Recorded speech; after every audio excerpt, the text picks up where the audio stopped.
Solving for a side. So we're going to solve for a side using the Pythagorean Theorem, which has the equation, right, as a squared plus b squared is equal to c squared. So for you to have a triangle like this,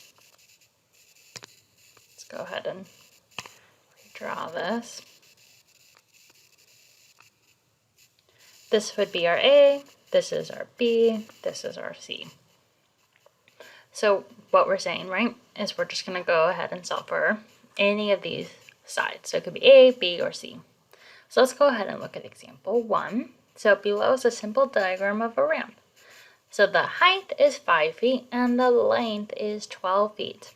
We're going to find the length of the ramp, C, in the diagram below using the Pythagorean Theorem.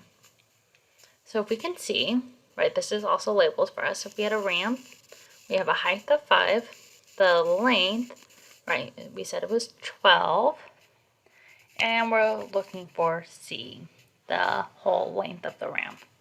So let's go ahead and fill in the equation. So if A is equal to 5, B is equal to 12, C is what we're trying to find. So we have A squared plus B squared is equal to C squared. So what's A? So that's 5 squared plus B, which is 12 squared, which is equal to C squared. Now, 5 squared, which is just 5 times 5, right? The base number and the exponent tells us how many copies we have of it. So we just go 5 times 5, so that's 25.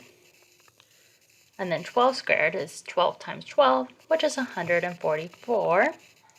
And that's equal to C squared. Now, the next step would be, we can just go ahead and add 25 plus 144. So let's get our calculators out. So we got 25 plus 144. And what do we get? Well, we got 169. And this is equal to C squared. Now, the thing is, C squared is not the actual length, right? So this is just the area, right, that this makes. So essentially, right, this right here, if we were to draw it all out, that's equal to 169. So in order just to find this one side, C, what we do, right, is we just go ahead and take the square root on both sides. So what is that? On the right-hand side now, if we take the square root of something like C squared, it's just equal to C.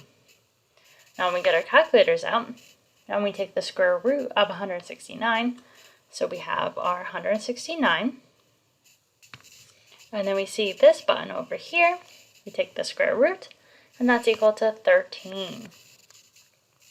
So what happens? So C is equal to 13 feet, which is what we're looking for, and that makes sense. So 13, right?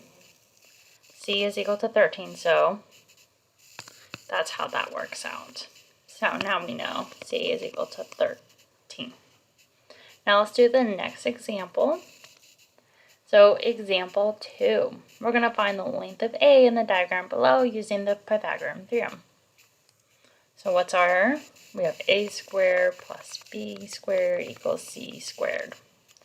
Now A, we're trying to find B and C. Well, let's look at this. Well, A looks to be kind of like the height of this triangle. B looks to be here, which is equal to A. It's the length. And then the hypotenuse, which is the longest side, right? Always the longest side is going to be the hypotenuse, which will be our C, and that's 10. So now let's go ahead and start to plug in all these values.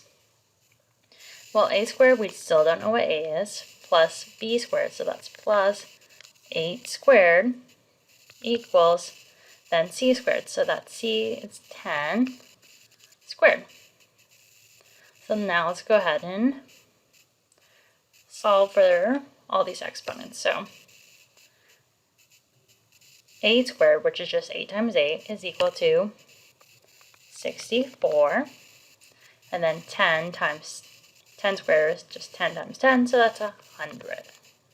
Then we have a squared on the left-hand side. A squared plus 64 equals 100. So we want to get a squared by itself. So all we do is go ahead and subtract 64 on both sides. This gets rid of a here. Then we have to do it to the right-hand side. So 100 minus 64, which is 36. But if you are unsure, go ahead and let's just put this in the calculator. So 36. And then we have a squared on one side. So in order to get rid of the square, so for it just to be a, we take the square root on both sides. This gets us to a, which is equal to, taking the square root of 36, well, we take the square root of 36, we get 6, so a is equal to 6, because a squared, which is 6 squared, which is 6 times 6, is equal to 36. So that makes sense. So we have a is equal to 6.